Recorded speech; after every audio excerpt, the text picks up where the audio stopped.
النجاحات لا يعتمد على الإحساس أو المشاعر، ولكن بيعتمد على الخبرات السابقة، بيعتمد على المواقف العملية وما يتعلمه الإنسان في حياته.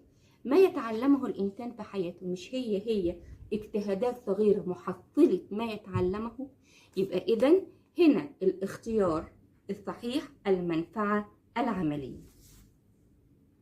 السؤال التالي: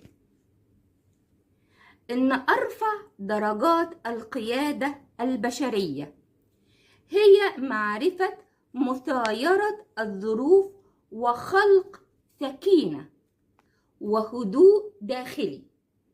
ناخد بالنا من الكلام.